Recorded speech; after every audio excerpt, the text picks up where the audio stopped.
더불어민주당 제20대 대통령 선거 후보자 토론회 이제 마지막 순서를 남겨놓고 있습니다.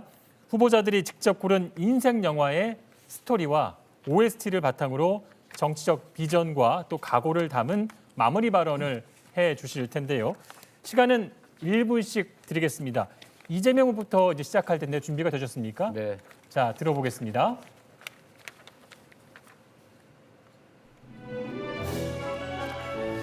네, 우리 국민 여러분께서 정말로 많이 보셨을 동막골 영화입니다.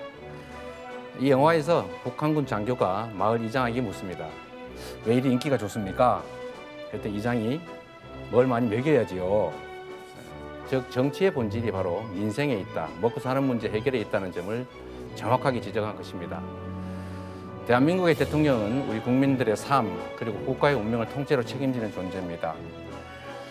민생을 개혁하는, 더 나은 삶을 만드는, 국가가 발전하게 하는 중요한 역할을 하기 때문에 정말로 실력 있고 약속을 잘 지키고 청렴한 사람이 되어야 됩니다. 과거의 실력이 증명됐고 또 과거에도 약속을 잘 지켰고 과거에도 주어진 권한을 남용하지 않고 오로지 국가 발전에만 잘 쓴 사람만이 대통령이 돼서도 역량을 발휘하고 약속을 지키고 청렴하게 국가 운영을 할 수 있다. 이 말씀 드리고 싶습니다. 예, 팝불이 터져서 이제 눈으로 내리는 장면도 떠올랐고요. 박용진 후보는 어떤 영화를 골라 주셨을지 마지막 마무리 발언 들어보겠습니다. 네, 영화 국가대표에 나온 노래입니다. 10년 전에요, 제가 민주당 당대표에 도전한 적이 있는데요. 그때 제 응원곡 주제곡이기도 합니다. 누구나 쓰라린 경험들이 있습니다. 김대중 대통령 청년 시절에 진보정당 활동하셨었고요. 노무현 대통령 운동권 길거리 변호사 출신으로 감옥도 드나들고 하셨었습니다. 어쩌면 그런 경험과 진보적인 활동이 대통령으로서 갖춰야 될 덕목을 갖도록 했는지도 모릅니다. 저도 그렇습니다. 저희 아버님은 경찰 공무원이셨는데요. 아들인 저는 학생운동하랴 또 노동자들과 연대하면서 3번이나 감옥을 드나들면서 부모님들 속을 썩였습니다. 그러나 그 덕에 사회적 약자와 연대하려 하고 평등과 공정의 가치를 가슴속 깊이 가지고 있습니다. 이제 그런 제가 민주당의 이름으로 세상을 바꿔보려고 합니다. 여러분 기회를 주십시오. 박용진이라고 하는 젊은 신상품의 눈길과 손길을 함께 주십시오. 대한민국의 변화, 민주당의 변화를 함께 끌어가도록 하겠습니다. 네, 올림픽이 한창인데 어울린 영화였고요. 정세균 후보는 어떤 영화를 준비해 오셨는지 마무리 발언 듣겠습니다. 예, 발달 장애 학교 설립 과정을 담은 학교 가는 길이라는 영화를 봤는데요.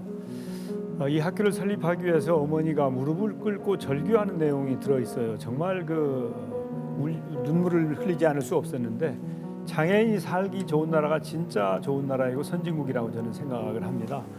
그런데 얼마 전에 이 영화에 대해서 상영 금지 가처분 신청이 소송을 했다고 그래요. 이건 참으로 잘못된 거라고 생각을 하고요. 우리는 공존해야 잘 살 수 있다고 저는 생각을 합니다. 장애인과 비장애인뿐만 아니라 오늘을 버티기 힘든 취약계층이나 내일이 불안한 비정규직 또 힘든 청년들 모두가 더불어 잘 사는 그런 대한민국을 함께 만들어 가야 되겠습니다. 국민 모두가 강한 대한민국 경제 대통령이 제가 꼭 되고 싶고요. 앞으로 정세균을 지켜봐 주시고 성원해 주시면 제가 그런 나라 꼭 만들겠습니다. 감사합니다. 네, 특수학교 서진학교 이야기를 담은 다큐멘터리죠. 그렇습니다. 예. 이낙연 후보는 어떤 영화 준비해 오셨습니까? 마무리 발언 듣겠습니다. 예, 저는 1987이라는 영화를 준비했습니다. 아시는 것처럼 6월 항쟁과 그 배경이 되었던 박종철 고문치사 사건을 다룬 영화입니다. 제가 이 영화를 첨가한 이유는 박종철 고문치사 사건을 특종 보도했던 기자가 제가 아주 사랑하는 후배였습니다. 그런데 그 후배가 병이 생겨서 빨리 돌아가셨고 그 장례식에 제가 장례위원장을 했던 그런 인연이 있습니다. 그 당시 6월 항쟁 때도 수많은 이름 없는 사람들의 희생과 헌신이 있었습니다. 그런 희생과 헌신 위에서 우리는 민주주의를 달성했습니다. 지금도 코로나19 속에서 수많은 분들이 이름 없이 헌신하고 또 희생하고 계십니다. 우리는 그 이름 없는 사람들의 희생과 헌신을 결코 잊어서는 안 됩니다. 그런 분들을 포함해서 약자, 누구도 알아봐주지 않는 그런 사람들까지도 삶을 지켜주는 그런 따뜻한 대한민국 꼭 만들겠습니다. 제가 더 준비된 리더십으로 그런 나라 만들겠습니다. 네, 이 음악 들으면 괜히 좀 마음이 숙연해지곤 합니다. 추미애 후보가 고른 영화와 마지막 마무리 발언 들어보겠습니다. 네. 실화를 바탕으로 만든 영화 히든 피겨스에 나오는 메리 잭슨 이야기입니다. 그녀는 능력이 충분함에도 불구하고 단지 흑인 여성이라는 이유로 입학을 거부당합니다. 그녀는 소송을 제기했고 판사에게 호소합니다. 역사를 바꿀 선택을 주장했습니다. 재판장은 그녀의 주장을 받아들였고 그녀는 미국 최초의 유인 탐사 계획인 머큐리의 1등 공신이 됐습니다. 저 추미애 수많은 최초를 거쳐 이 자리에 서 있습니다. 오직 시민들의 헌신과 사랑 덕분입니다. 오늘 여러분의 어떤 선택이 대한민국의 역사를 바꿀 수 있을까요? 여러분의 선택이 대한민국의 미래를 바꿉니다. 기호 6번 추미애입니다. 네, 이 영화 스토리가 추미애 후보와 좀 더 맞닿아 있다는 그런 생각 좀 들고요.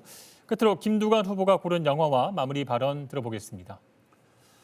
영화 배노인은 국민을 위해 가장 낮은 곳에서, 가장 아픈 곳에서 가장 뜨겁게 타올랐던 인간 노무현의 이야기입니다. 저는 노무현의 이름과 그림자를 쫓지 않고 그가 걸어온 길을 걷고자 합니다. 정치적 이익에 흔들리지 않고 영화 마지막 장면에 노무현을 기소했던 그 검사와 패배를 알면서도 맞섰습니다. 포기하지 않습니다. 절대 포기하지 않습니다. 영화 속 맹대사처럼 6번의 패배에도 지역주의 극복을 위해 가장 어려운 곳에서 치열하게 도전해 왔습니다. 영화 속에서 국가란 국민입니다가 저를 울렸습니다. 노무현 대통령이 추구했던 균형발전, 자치분권, 서울공화국 해체 저 김두관이 잘 해내겠습니다. 도와주십시오. 지지해 주십시오. 고맙습니다. 네, 김두관 후보께서는 자필 소개서에서도 별명을 리틀 노무현이라고 좀 적어주셨죠. 관련된 영화였습니다. 6편의 영화 저도 다 대부분 봤는데 의미를 새겨서 다시 한번 챙겨보겠습니다.